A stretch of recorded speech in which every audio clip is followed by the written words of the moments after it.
So chapter 18 of Bhagavad Gita as it is, text 73. Would somebody like to read the Sanskrit? Yeah, I can.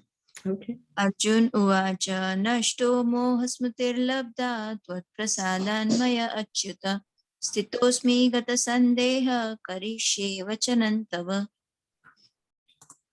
So translation and purport by His Divine Grace, A.C. Bhaktivedanta Swami Srila Prabhupada. Oh, what happened? Arjuna said, "My dear Krishna, O infallible one, my illusion is now gone. I have regained my memory by your mercy. I am now firm and free from doubt, and am prepared to act according to your instructions." So Arjuna was in illusion. And that's the reason Arjuna was in illusion. And so that's the reason Sri Krishna spoke the Bhagavad Gita to him. And what's the result of speaking Bhagavad Gita to him? Arjuna is saying that now his illusion is gone. Now he's no more in ignorance. Now he is situated in the truth. And he's saying, I've regained your memory, his memory. He's regained his memory. And he's firm and free from doubt. Means all his doubts are gone away. You know, whatever doubts he had, they're all gone. And he said now he's prepared to act according to the instructions of Krishna. So we also, at every moment of our life, we have so many doubts. Should I do this? Should I not do this? What should I do? How should I do? So many, uncertainties we have. So if we take shelter of Krishna's instructions from Bhagavad Gita, what will happen is our doubts will also be vanquished. Then we will be able to take informed decisions based on Krishna's instructions. We will be prepared to act according to Krishna's instructions. And then those activities will be, in fact, liberating for us. They will help us to get out of this engagement of material world. So, reading from the purport, the constitutional position of a living entity represented by Arjuna is that he has to act according to the order of the Supreme Lord. So that is our original position, that we have to act according to the order of Supreme Lord. That's our original position. But now, in our conditioned life, what do we say? Why should I act according to anyone's desire? I will act however I want to act. I am independent. I can do whatever I like. Who is to tell me what I should do and what not to do? That this very rebellion of ours, this very thinking of ours is the reason that we are here in the material world. So this whole creation is made so that we can give up this tendency of ours. So he is meant for self-discipline. Sri Caitanya Mahaprabhu says that the actual position of the living entity is that of eternal servant of the Supreme Lord. Forgetting this principle, the living entity becomes conditioned by material nature. But in serving the Supreme Lord, he becomes the liberated servant of God. So the choice is ours. We have our independent free will. What do we want? Do we want to choose the Lord, or do we want to be conditioned by this material nature? So we say, why shall I serve the Lord? I'm here, my own boss. I'm not a servant of this material nature. I can do whatever I like. I'm controlling the situation. I'm controlling the circumstance. I'm controlling the people. But if we see all this is all in our head, all in our minds, in our imagination, we are thinking that, oh, I'm the controller. Actually, are we the controller? We create a perfect situation in our mind that everything should go according to what I desire. But does that actually happen? Only it gives us that happiness for that, for whatever few minutes or few hours or few years till the time it's in our head. That's all. Sometimes it may really come out also, but then it's not as perfect as we imagine it to be, just to show that we are not the controllers here. The living entity's constitutional position is to be a servitor. He has to serve either the illusory Maya or the Supreme Lord. If he serves the Supreme Lord, he is in his normal condition. But if he prefers to serve the illusory external energy, then certainly he will be in bondage. So it's our choice. Our choice in our liberated position is what? That we are following the instructions of Krishna.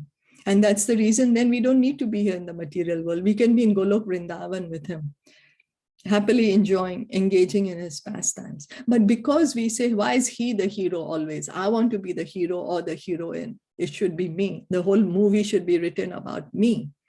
And that's the reason we are here in this material world.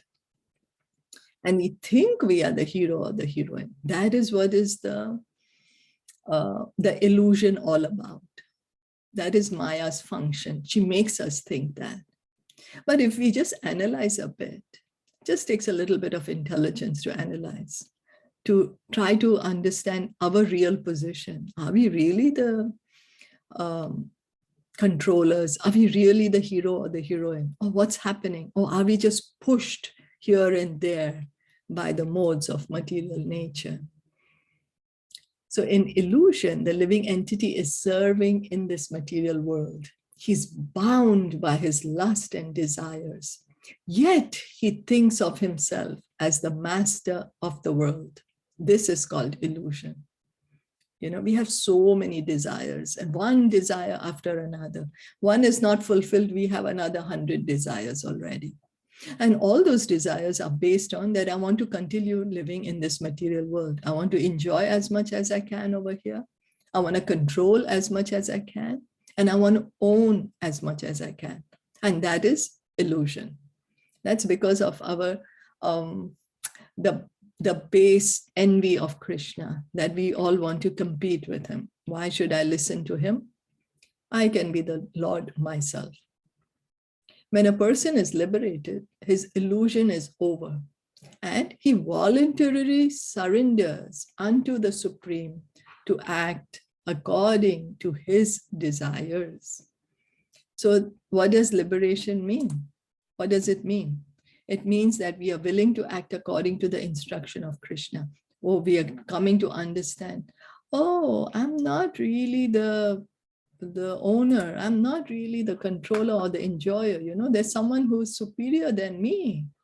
Wow, there is someone superior than me. So it will be more intelligent of me if I surrender to him and act according to his instructions.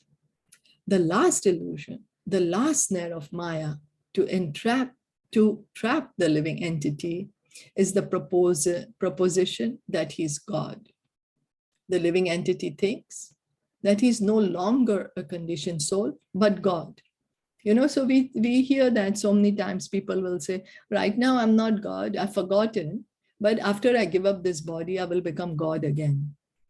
Now, how can God forget that he's God? You know, how can we, and how can there so many gods? God is one, the most powerful. And why will God forget anything? How is he going to be God? That is also an illusion, making us think, because our desire to be God is so much, is so strong, it's so deep-rooted. It's there since time immemorial, this desire that I should be God. So we start believing, oh, yes, I'm God. Only let me give up this body and I'll become God again. But that is just Maya. The living entity thinks that he is no longer a conditioned soul, but God. He's so unintelligent that he does not think that if he were God, then how could he be in doubt? That he does not consider. So that is the last snare of illusion. Actually, to become free from the illusory energy is to understand Krishna, the Supreme Personality of Godhead, and to agree to act according to his order. So what is Krishna's order? Just surrender unto me. And how do we begin our surrender? Start chanting the Hare Krishna Maha Mantra. That's how we surrender to Krishna. That's how we begin our surrender. Then we are willing to act according to the instruction of Krishna. Then gradually, we are being purified. We are being situated in our true position. Does that make sense? Any questions, comments till now? No, all good. Yeah. Anyone wants to add anything? Because this is the reason we are here, and this is what we are doing here. We are all thinking that we are God, and that we are controlling everything and everyone. And that's our illusion. And then how to get out of that illusion? Chant Hare Krishna. Hear from Bhagavad Gita. So the word moha is very important in this verse. Moha refers to that which is opposed to knowledge. Actually, real knowledge is the understanding that every living being is eternally a servitor of the Lord. But instead of thinking oneself in that position, the living entity thinks that he's not a servant, that he's the master of this material world, for he wants to lord it over the material nature. So we see there are so many branches of knowledge that we have nowadays, and in modern education, it's even more and more, in our days, it would be more simpler, the commerce, arts, or there would be science, and there would be home science, not that many branches. Now you see there's so much more. It's much, much more specific specialization you can do in so many different fields, and all that is called knowledge. But what is truly knowledge? All that is material knowledge. Okay, it's going to help us to live in this material world, but it's going to stay behind here it will finish when the body finishes. So what is true knowledge? Real knowledge is to understand that we are eternally the servitor of Lord. No, not only that we are servant of Lord right now in this body, and that once we give up the body, then we have no need to be anymore the servant of the Lord. Then we can, go sit in the light or do something. No, we are eternally servants of the Lord, whether we accept it or no. Whichever body we are in, whatever species of life we are in, that's our eternal position. Whether we want to accept it now or accept it after millions of births, the choice is ours. Krishna does not interfere with our choice. He just gives us the knowledge that, hey, you want to know the truth? This is the truth. You want to continue living in the material world, thinking that you are the controller and enjoyer and owner? Sure, you can continue do it. But if you want to understand the truth, be situated in the truth, really experience real happiness, unending bliss and joy, come with me, come back home. That's his proposition.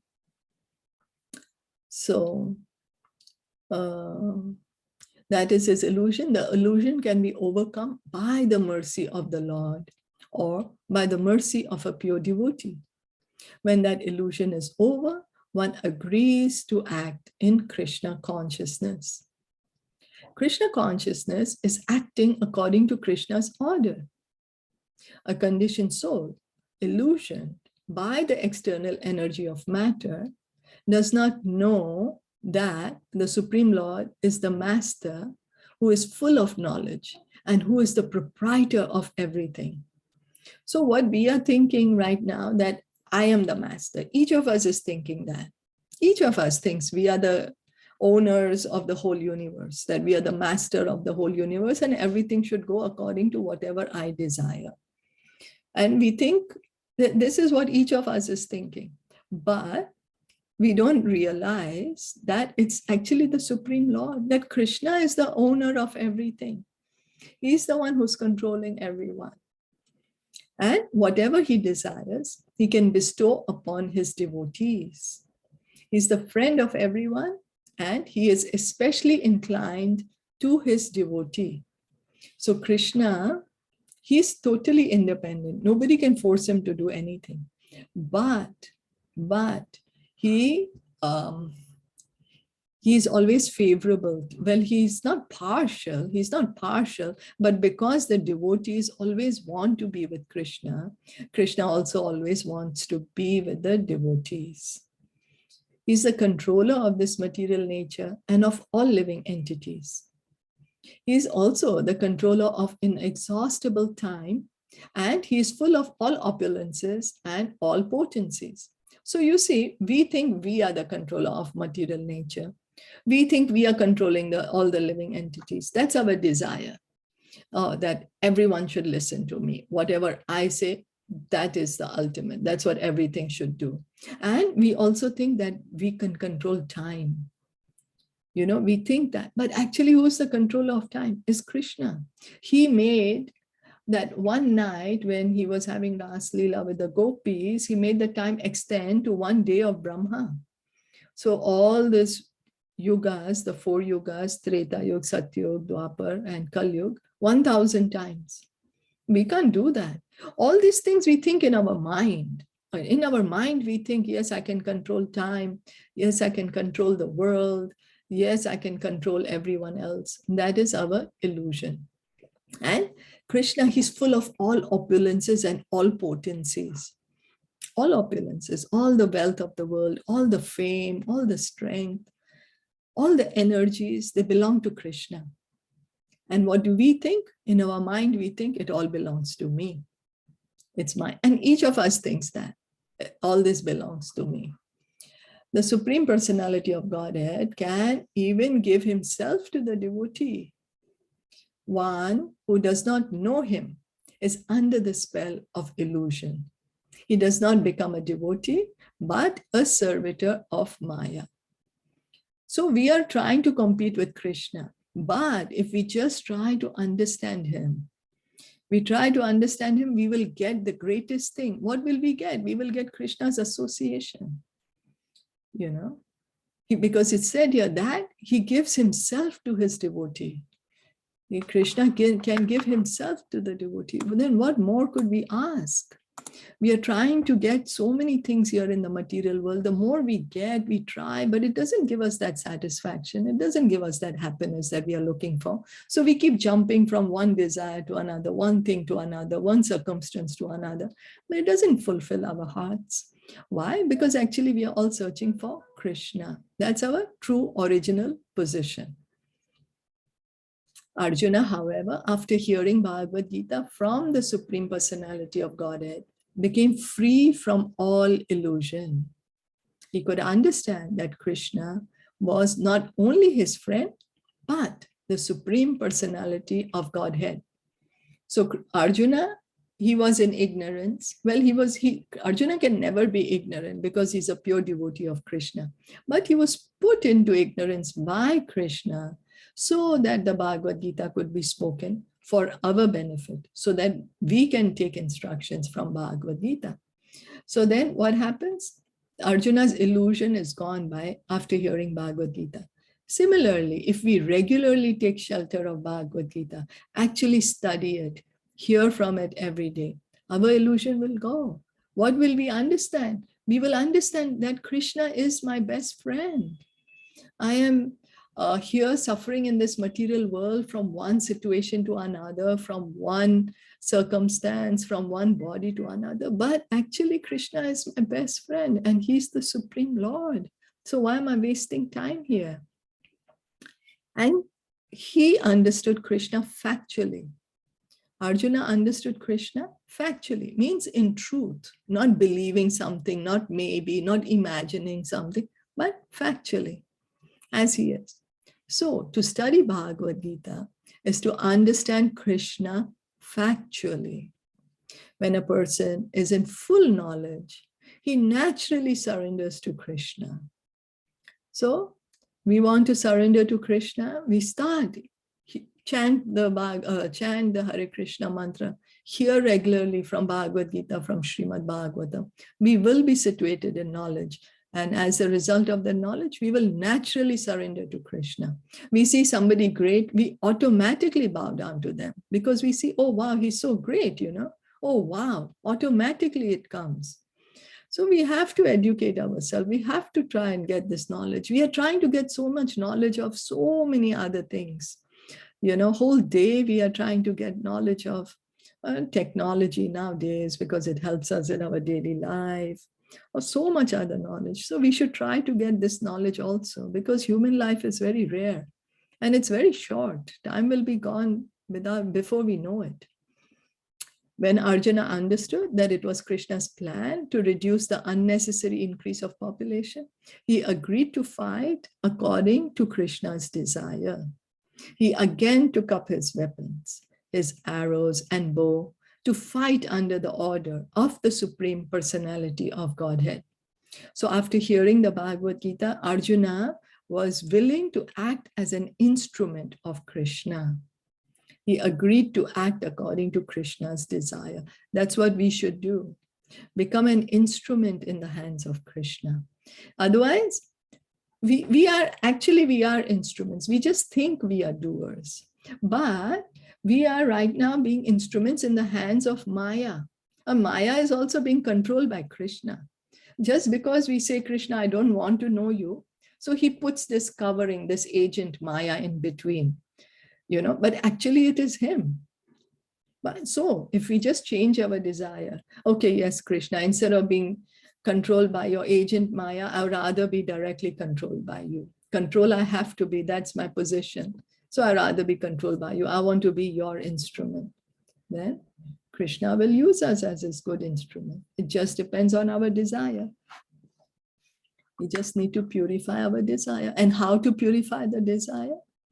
How to desire what Krishna is desiring? Hearing and chanting in the association of devotees. Associate more with devotees. Hear regularly, chant regularly. Chant with attention, with submission. Hear with attention and submission. Is that okay?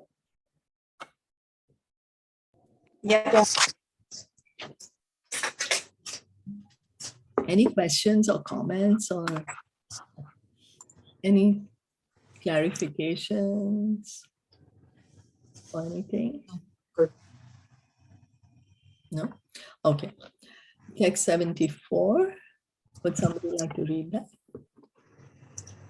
I can read. Please.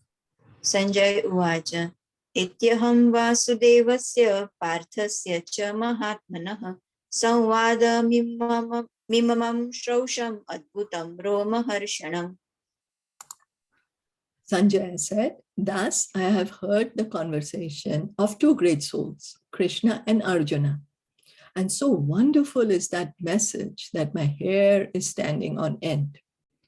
In the beginning of Bhagavad Gita, Dhritarashtra inquired from his secretary Sanjaya what happened on the battlefield of Kurukshetra.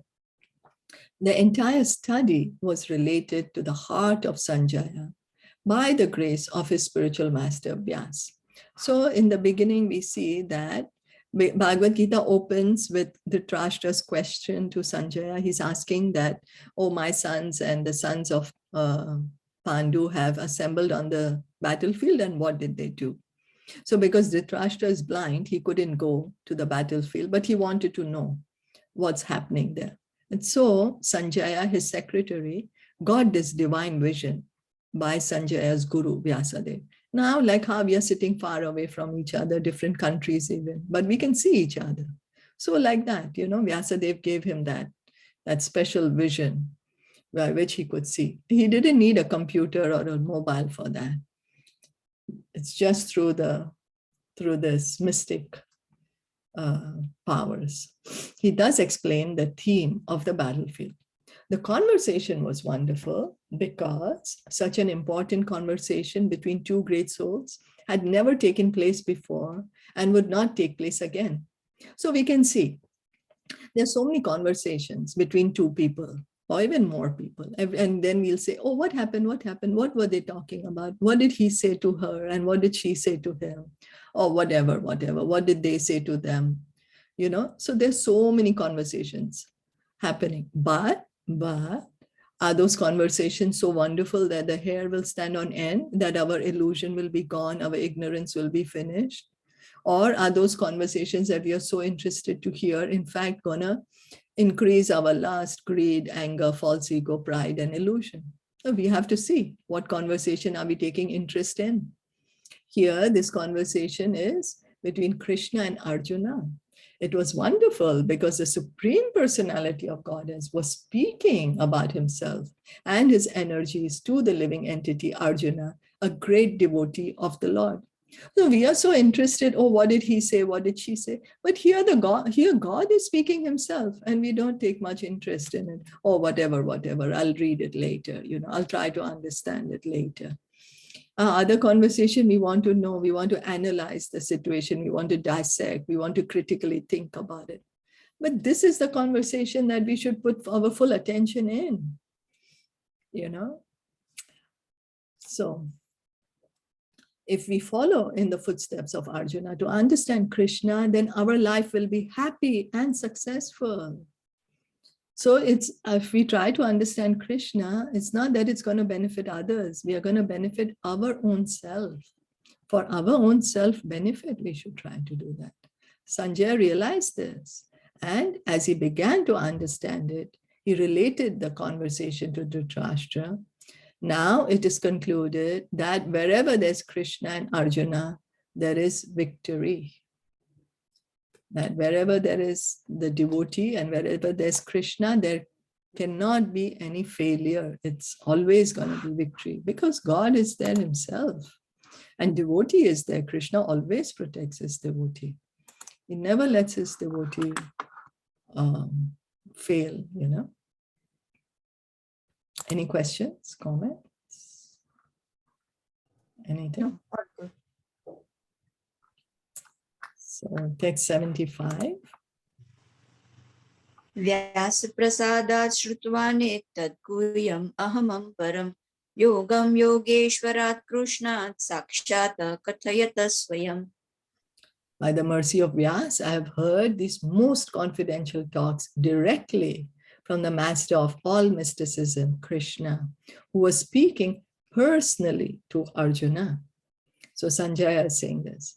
Vyas was the spiritual master of Sanjaya, and Sanjaya admits that it was by Vyasa's mercy that he could understand the Supreme Personality of Godhead. So Sanjaya is not saying that I could understand Krishna by my own endeavor. By my own self, I can understand Krishna. No, he's saying it's because of the mercy of my Guru. That is the way to understand. This means that one has to understand Krishna, not directly, but through the medium of the spiritual master. The spiritual master is the transparent medium, although it is true that the experience is still direct. This is the mystery of the disciplic succession. So a spiritual master is not the one who's going to say that you worship me, don't worship Krishna. No, he's the one who shows us Krishna. He shows us how to worship Krishna. He does not stand in between us and Krishna, but he takes us to Krishna. He reestablishes our relationship with Krishna. So when the spiritual, that is the parampara system, disciplic succession. When the spiritual master is bona fide, then one can hear Bhagavad Gita directly as Arjuna heard it. Why? Because because Krishna is the original speaker of the Bhagavad Gita. So if we are hearing it in the parampara, it means we are directly hearing it from Krishna. Because we are hearing from Krishna spoken to Brahma, Narad, like that. We are hearing it in the line of disciplic succession, means we are hearing it directly from Krishna. There are many mystics and yogis all over the world, but Krishna is the master of all yoga systems. Sometimes people reduce Krishna to just being a great yogi. They say, oh, maybe he was just a great king, and he had some powers, that's why he could kill the demons and all that. They're not able to realize that Krishna is God himself, But he's called as the master of all mystic powers. He's the one who gives mystic powers to everybody. Krishna's instruction is explicitly stated in Bhagavad Gita. Surrender unto Krishna. One who does so is the topmost yogi. This is confirmed in the last verse of the 6th chapter, Yoginam api sarvesham. So what is the essence of the Bhagavad Gita? 18 chapters. What is Krishna saying? Finally, what he's saying, surrender unto me. Surrender, because you are my part and parcel. This is Sambandha Gyan. Bhagavad Gita establishes our relationship. That's Sambandha Gyan. You know, all the Vedas are divided into three: Sambandha, Abhideya, and Prayojana. Sambandha means to establish the relationship with the Supreme Lord. Abhideya, what is the process of establishing the relationship? What do we do then once we know that this is our relationship? And Prayojana, to be situated in the love of Godhead, which comes as a result of following the process. And what's the process? What's the process? Krishna says, Man mana bhava mad bhakto mad yajimam namaskuru. He says in chapter 9 of Bhagavad Gita, always think of me, become my devotee. You know? So this is the most confidential part of Bhagavad Gita. And one who surrenders to Krishna, he is called a topmost yogi. There's so many yogis. You know, yoga is not actually only doing pranayam, which is a fashion nowadays. But yoga means to connect with the Supreme Lord. Narad was the direct disciple of Krishna and the spiritual master of Vyas. Therefore, Vyas is as bona fide as Arjuna because he comes in the disciplic succession, and Sanjaya is the direct disciple of Vyas. So this is how the parampara goes. Krishna spoke to Narad Muni. Krishna spoke to Narad Muni. Krishna also spoke to Brahma, and Brahma spoke to Narad Muni. So Narad heard from both, Brahmaji and Krishna. And then Narad's disciple is Vyasadev. Vyasadev's disciple is Sanjaya. So this is how the disciplic succession is coming. Therefore, by the grace of Vyas, Sanjaya's senses were purified and he could see and hear Krishna directly. One who directly hears Krishna can understand this confidential knowledge. If one does not come to the disciplic succession, he cannot hear Krishna.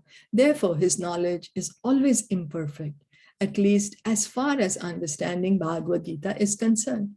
So we can really see the efficacy of this, because there are so many Bhagavad Gitas in the market, so many of them, but they don't make even one person a devotee of Krishna. In fact, that poor person is more confused than when he started off before. It happened to me. I happened to read one Bhagavad Gita, which I didn't know what it was at all. Got me so confused. Only after I read Bhagavad Gita as it is, because it's coming in the disciplic succession. It's spoken in the mood as Lord Krishna's mood of speaking it, and the way Arjuna heard it. So that's the reason Bhagavad Gita as it is able to make so many devotees all over the world. It's because of this reason. So in Bhagavad Gita, all the yoga systems, Karma Yoga, Jnana Yoga, and Bhakti Yoga are explained.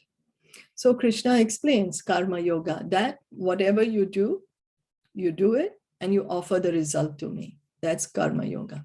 Then Jnana Yoga. Krishna also touches on Jnana.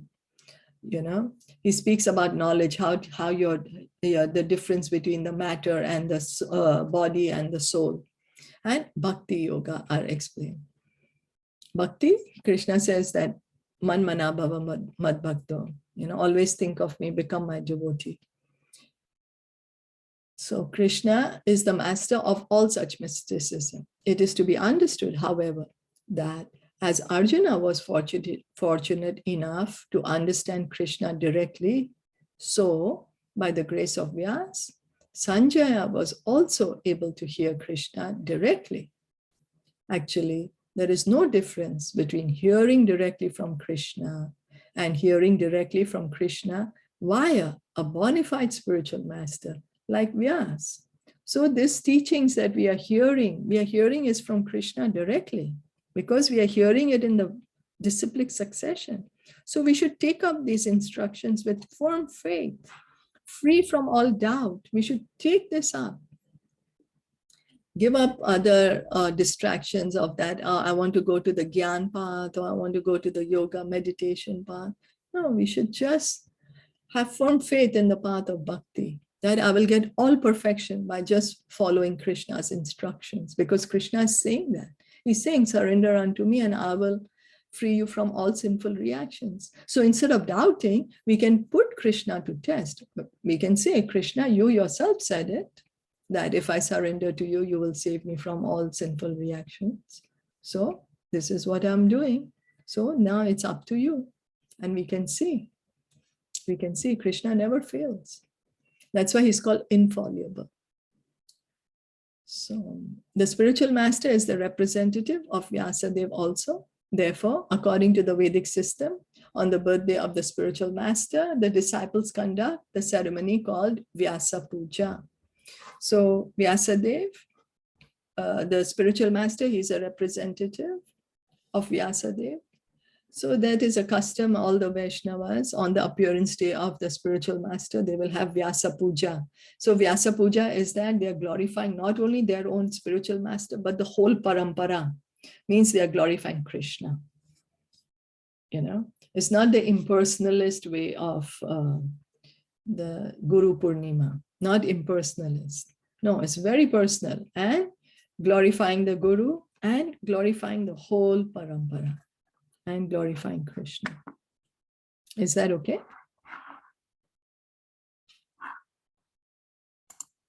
Yes? Yeah. So, any questions or comments? No.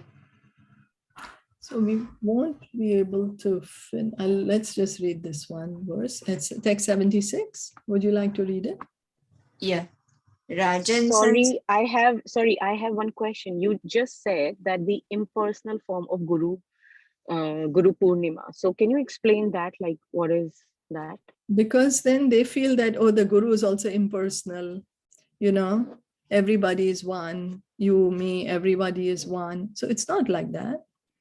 It's not like that. We, like, for example, Srila Prabhupada, we are following his disciplic succession. He's the founder Acharya of ISKCON. So we are glorifying him. He's a person. He's a person. And of course, there are other predecessor Acharyas. They are persons too. Each individual is a person. Does that make sense? Not thinking that, oh, it doesn't matter, you know, or no one matters. It's all just one blob.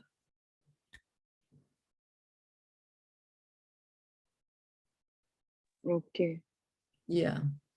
So like that means that the Guru is a person and he has his appearance and disappearance day, and that should be recognized rather than just on one day you are celebrating it as. Is it all the Gurus are born on the same, appearing and disappearing on the same day?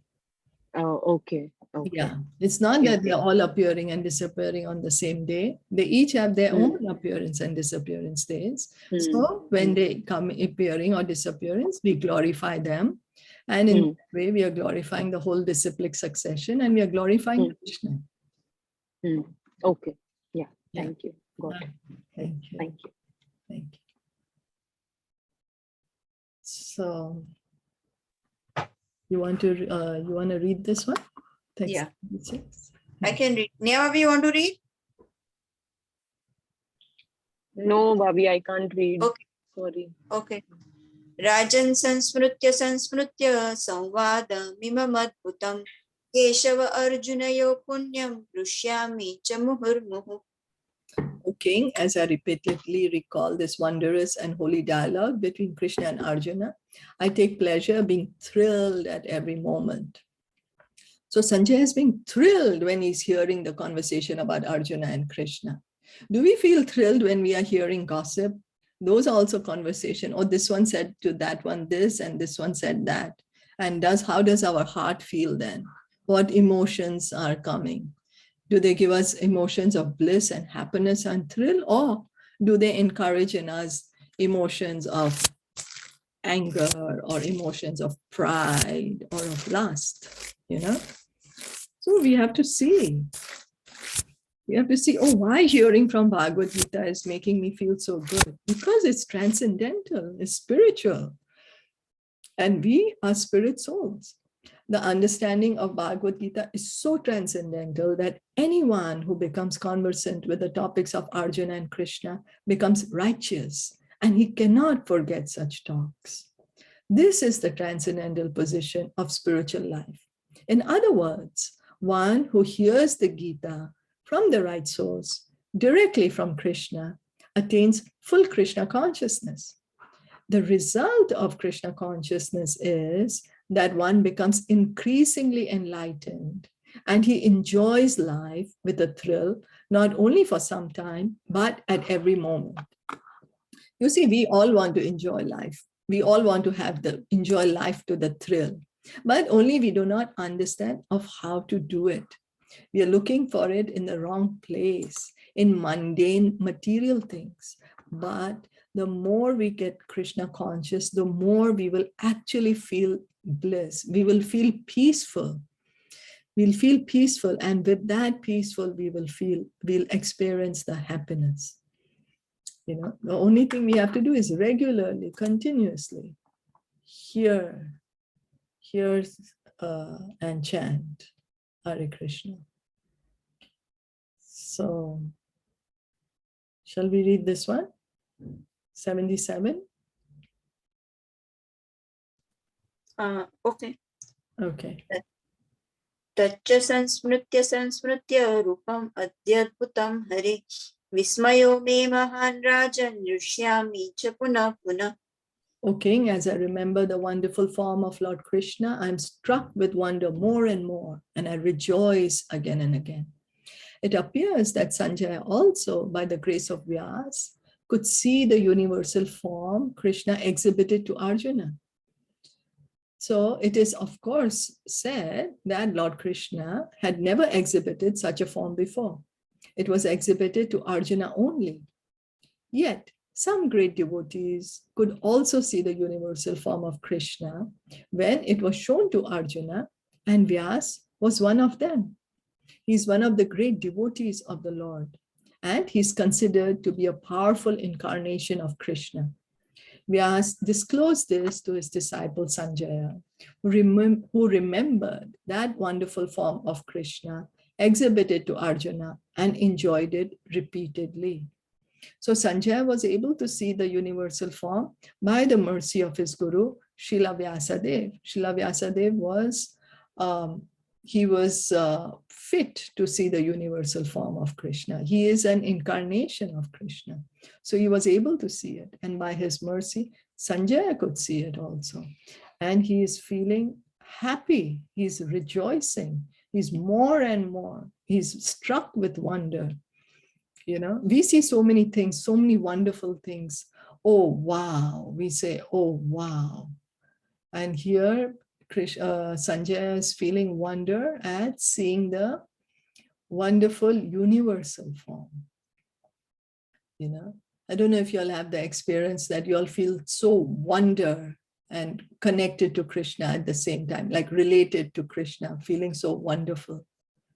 Like maybe saw something, some particular act of nature or some circumstance or something, and can relate it to Krishna. Have you?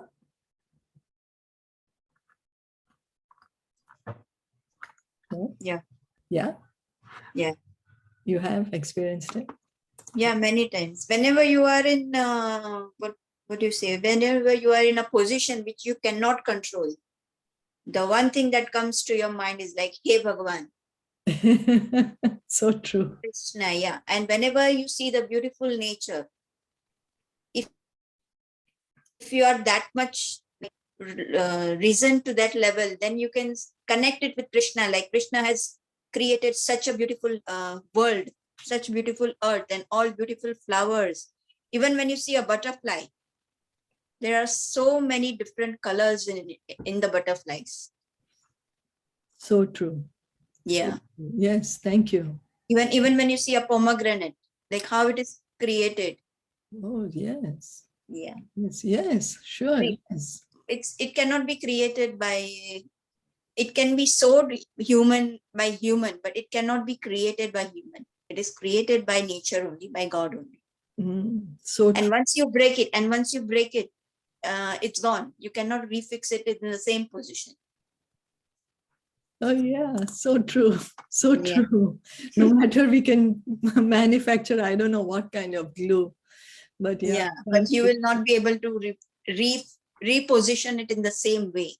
Yeah, so true. Thank you. Thank you for sharing this. Thank you. So this last verse, I'm thinking let's leave it for the next time because It's very good and very important. yeah. So we might need a little more time for that. Yeah. Well, thank you so much for joining in today. Yeah. Thank you for being together on this journey of reading Bhagavad Gita. Srimad Bhagavad Gita ki jai, Srila Prabhupada ki jai, Gaur Premanande, Hare Hare Krishna, Hare Krishna.